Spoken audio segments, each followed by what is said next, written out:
আসসালামু আলাইকুম রহমতুল্লাহ সিরিজের সোহাগ ইংলিশ ফেসবুক এবং ইউটিউব সোহাগ ইংলিশ 11 এ আপনাদের সকলকে জানাই সুস্বাগত। আজকে আমরা শিখব এ থেকে জেড পর্যন্ত কয়টি লেটার আছে? 26 অ্যালফাবেট। 26 অ্যালফাবেট। এর মধ্যে ভাওয়েল কয়টি? 5টি। ভাওয়েল কয়টি? 5 ভাওয়েলস। 5 কনসোনেন্ট কয়টি? 21 ভেরি গুড। তাহলে 5 ভাওয়েলস কি কি? A E I O U. কি বলছি?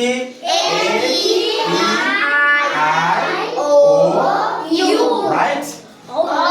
অলরাইট। তাহলে A E I O U 5 vowels. কয় ভাওয়েলস? 5 ভাওয়েলস। আচ্ছা, আমরা এটার উচ্চারণ জানি তো, টি এইচ ই দা। টি এইচ ই দা। আচ্ছা, কখনো দা হয়, এটার উচ্চারণ কখনো আবার দি হয়। কখনো দা হয়, কখনো দি হয়। যেমন মনে করুন আপনি দা দেখলেন, ডি ও ভি ই ডাব। ডাব মানে ঘুঘু। ডাব মানে ঘুঘু। ডি ও ভি ই ডাব।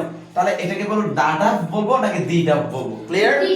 আচ্ছা, এখন দেখুন T H E the, I M T E R inter, M A ne internet, T I O tion international, N A L nal international.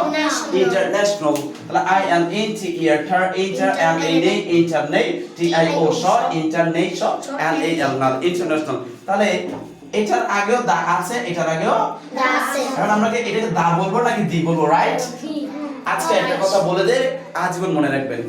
5টি ভাওয়েল না? এ ই আই ও ইউ। যখন দেখবেন এ E I O you এর আগে টি H ই আছে, তখন এটার উচ্চারণ হবে দি। দলশিকা দি।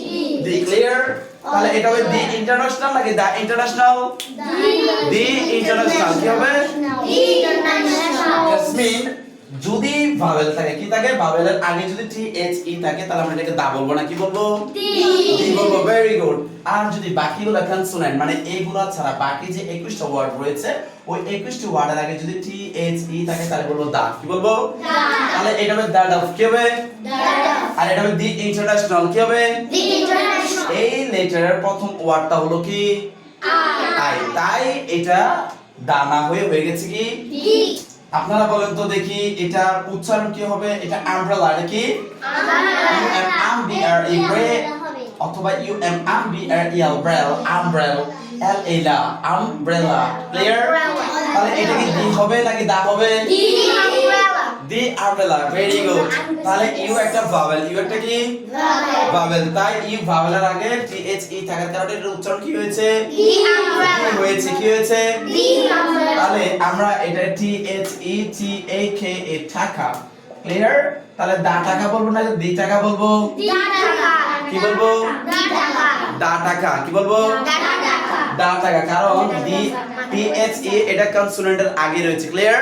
তাহলে আজকে থেকে আমরা একটা কথাই মাথা রাখবো, সেটা হলো কি, যদি এ ই আই ও ইউ এর আগে যদি টি এইচ ই থাকে, তাহলে তার উচ্চারণ হবে দি। আর যদি কোনো কনসোনেন্টের আগে টি এইচ ই থাকে, তার উচ্চারণ হবে দা।